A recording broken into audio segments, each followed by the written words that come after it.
Yon, welcome back po sa Trabaho ni Dags.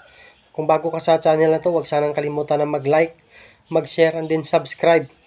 At click na rin yung bell button para updated ka sa lahat ng aking mga video. So, huwag sana pong kalimutan na bisitahin ang aking Facebook page, Trabaho ni Dags. Paki-like and follow and share.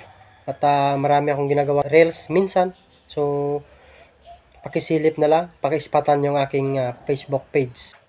Yon, dire-diretso na po tayo sa aking video. At ngayon pupuntahan natin yung ginawa kong culvert. So nakalaang araw at yun ay ginawa ko sa loob lamang ng 10 araw. At ako lang po mag-isa ang gumawa nun. Yun nga, ang sinabi ko kanina, ako lang po mag-isa ang gumawa. At pasensya na kung hindi masyado ganun kapino yung video dahil sobrang hirap po mag-video sa oras po ng trabaho. Lalong-lalo na sa oras ng inangat na yung yung mismong culvert doon sa mula doon sa may mga standby materials natin, dinala doon mismo sa mismong ginagawa sa paglalagyan ng mismong culvert. So ang gagawin ko po ay balikan natin yung kaunting mga video clips na nangyari at siguro naman ay medyo sapat na yung mga video na yun. So ganun pa man, yung mga pakunting-kunting video ay yun ay aking ginagawa kahit pasaglit-saglit lamang para magkaroon ako ng konting memory na babalikan. So yun nga, kagaya ng sinabi ko kanina, dahil sobrang hirap nga ng bibidyo dahil ako lang po mag-isa, wala pa akong taga-video. So oras po ng trabaho, so minsan hirap na hirap din ako mag video kasi nga sobrang busy. So ganun pa man, nakapagsingit tayo ng counting mga clips lang na ginagawa ko minsan. So yun nga, at ang mali sa video ko na to ay nakuha ko siya ng portrait, so hindi ko siya nakuha na ng naka-landscape. So yun lang, at balikan natin yung video clip. Samahan nyo po ako. Trabaho ni Dags, welcome back po.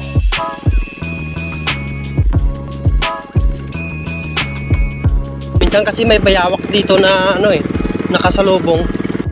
Ayan.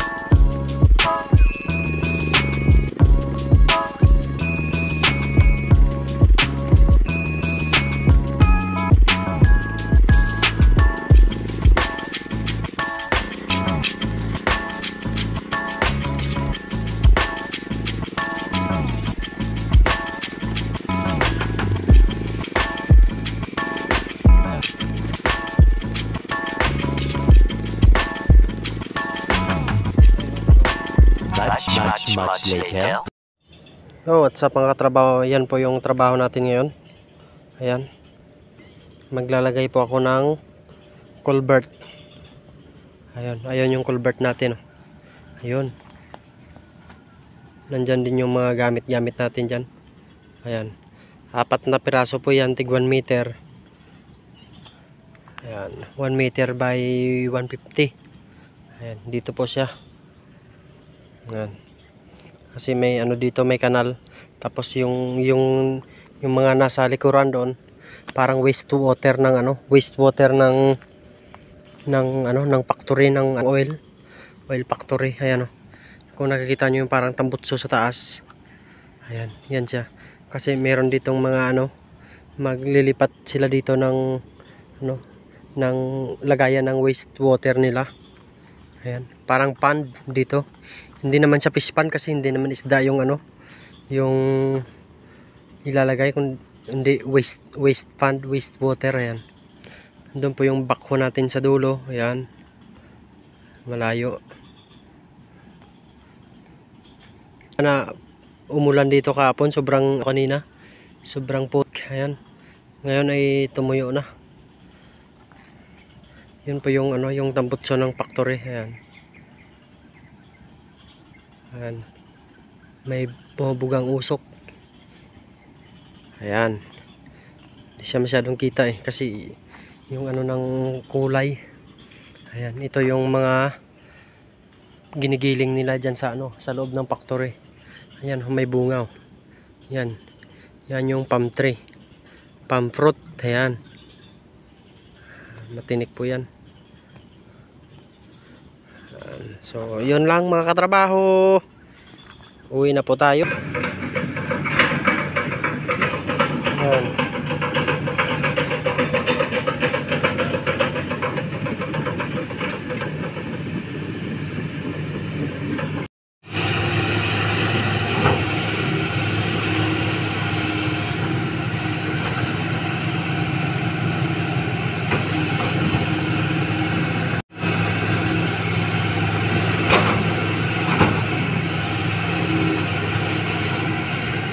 Laki, ayan o. 330.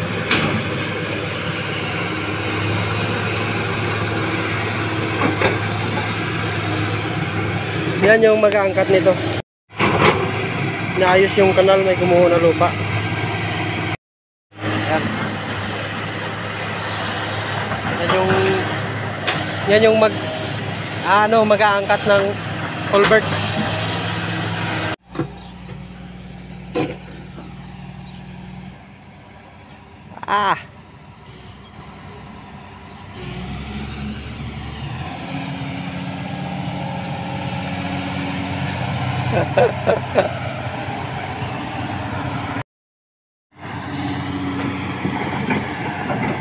Ayun. Pangatlo na. Sandali lang. Yan.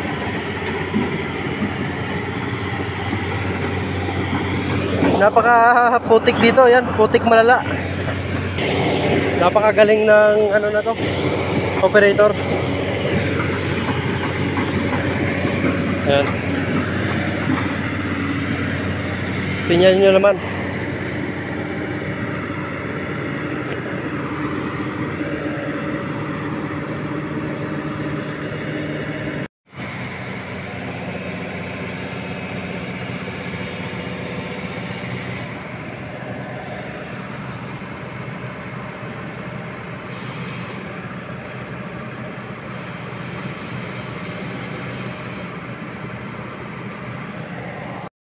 Tulak niyan.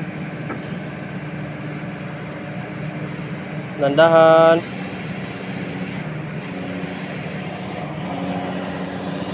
3,000 years later. Puntahan natin yung yung tinrabaho ko ng 10 araw. 10 araw simula ngayon. Kasama ngayon. Yan. Yan na po. Yan. Yan na yung ginawa ko. Solid buhos.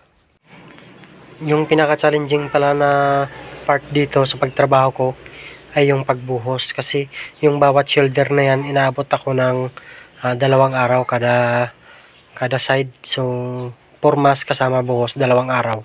Yan po yung yung ginawa kong culvert. Ayan. So okay na po yan. Ready na yan sa tambak. Siguro simula ngayon mga 3 araw bago tambakan para medyo tuyong-tuyo na yung semento. Kagaya nung sa kabila, ayan. Pag pumuti na yan, tuyo na siya. Ayan. Ready na po yan para sa sa tambak nila. Mga 3 araw tatambakan na yan. So meron siyang semento sa sa opening area niya. Yan.